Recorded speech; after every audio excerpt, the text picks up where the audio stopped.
Bienvenue sur ma chaîne YouTube. Aujourd'hui, je vais utiliser un petit tuto que un membre du groupe Entraide GIMP et LibreOffice nous a mis dans le groupe, donc Chris. Donc, il s'agit du masque d'écrêtage. Donc, je vais utiliser ici pour faire une sorte de petite présentation. Donc, joyeuse fête de fin d'année. Donc, un petit mot et en utilisant une texture paillette dorée pour montrer un peu ce que ça donne. Donc si vous trouvez le résultat réussi, donc je vous montre avant après, donc ça c'était avant et après en fait j'ai rajouté ces effets, donc le texte et puis les effets. Donc si vous trouvez intéressant cette vidéo, je vous remercie de mettre un pouce vers le haut et de me laisser un commentaire et n'hésitez pas également à vous abonner à ma chaîne pour voir d'autres contenus de ce genre. Et sur ce, je vous souhaite un bon visionnage. Alors c'est parti, nous voici dans l'éditeur d'images GIMP 2.10.24. Nous allons aller faire un petit coup d'œil sur le groupe Entraide GIMP et LibreOffice et on va profiter des conseils de Chris concernant le masque d'écrêtage. Donc comme il explique, c'est une zone ayant une forme quelconque définie par vos soins qui fera apparaître vos images ou photos sans avoir à les découper. Donc il donne un exemple, on va regarder plutôt les photos, ce sera peut-être plus parlant. Donc en gros, nous avons ici une photo rectangulaire et le fait d'avoir défini une forme circulaire, donc remplie, permet d'obtenir cet assemblage. Donc on a le texte, la neige est arrivée ici, donc dans le calque texte, et ensuite en fait dans le groupe de calque, le masque d'écrêtage a été défini avec ce cercle. Et là, nous avons l'arrière-plan en rouge. Donc là, avec la photo, la forme qu'on souhaite donner à cette image dans un groupe de calque. Et là, on a l'arrière-plan. Donc nous, on va essayer de s'inspirer, on ne va pas faire du copier-coller de son exemple. On va essayer de s'inspirer. Donc on va aller comme d'habitude, sur Pixabay. Je vous mets le lien dans la description. N'oubliez pas de cliquer sur le bouton j'aime. On va prendre 1280 par 853, on va cliquer sur ouvrir, un nouvel onglet va apparaître, on va faire un clic droit de la souris pour aller dans le menu contextuel, copier l'image, et on revient dans l'éditeur d'image GIMP pour aller dans le menu édition, coller comme, nouvelle image. Donc là on va dire qu'on a notre arrière-plan. Donc normalement on n'y touche pas, si on souhaite verrouiller on peut le faire ici. Ensuite, on va imaginer qu'on veuille ajouter un texte.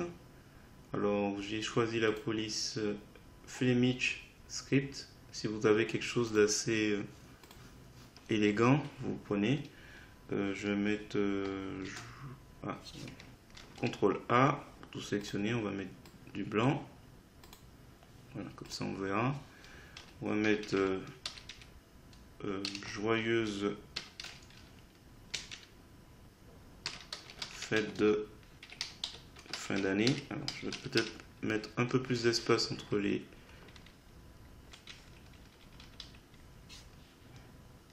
Alors déjà, joyeuse fête de fin d'année. On va mettre peut-être entre CTRL A. On va agrandir un petit peu.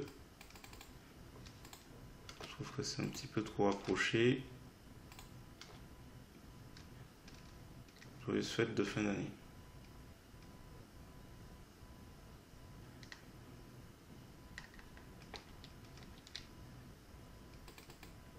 On va laisser comme ça, je pense. Voilà. Donc si vous avez une police de caractère plus intéressante, là je vais choisir celui-là, il a l'air pratique.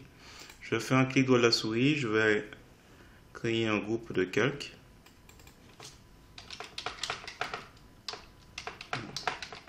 On va faire comme lui, masque d'écrêtage. Donc il a renommé comme ça.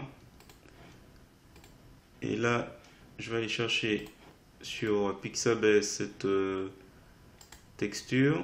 Alors je vais faire clic droit de la souris, 1280 par 960, ouvrir. Un clic droit de la souris, copier l'image et on revient dans l'éditeur d'image GIMP pour faire édition, coller comme, nouveau calque dans l'éditeur d'image GIMP. Alors je fais un glisser ici dans le masque lui je mets en dessous et ce qu'on va faire, on va faire un clic droit de la souris, on va dans mode composite, réduire à la toile de fond. Voilà, juste pour donner ce petit effet. Ce qui peut être intéressant, c'est de déplacer le texte.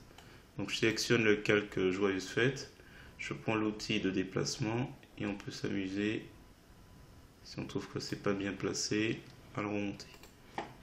Voilà, donc là j'ai changé un peu l'idée. Donc par contre, rien ne m'empêche de faire un clic droit de la souris pour faire calque aux dimensions de l'image. Comme ça, mon calque texte deviendra une image. On va faire tout de suite. Et après, on peut rajouter avec notre outil pinceau. On va changer de brosse. On va chercher une petite étoile. Donc là, notre calque texte est devenu un calque normal. Et là, nous avons notre petite étoile. Alors là, l'angle. Hop.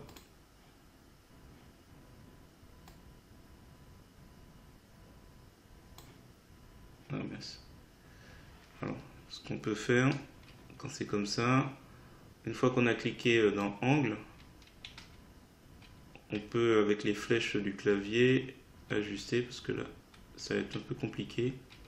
Je voulais l'étoile un peu plus, voilà, comme ça.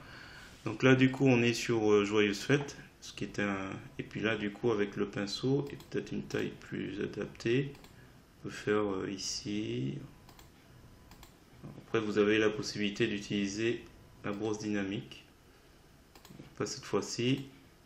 On va faire une petite étoile là, une petite étoile là, n'importe. Voilà. Donc, grâce à tout ça, avec le masque d'écrêtage, le fait que clic droit de la souris, grâce au fait qu'on a... alors, j'ai marqué masque copier, on va mettre texture paillette. Donc, on va le renommer. Donc, clic droit de la souris, mode composite, réduire à la toile de fond. Donc là, rien ne nous empêche après de, par exemple, d'effacer celui-là. Attention, on ne se trompe pas. Celui-là est un petit peu trop grand. On réduit. On fait quelque... Oups. On est sur la gomme. Donc là, on revient sur le pinceau. On fait quelque chose de plus petit, plus sympathique. Donc voilà, je vais m'arrêter là.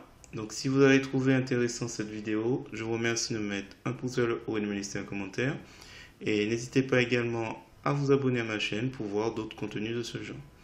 Et sur ce, je vous dis à bientôt pour d'autres contenus de ce genre.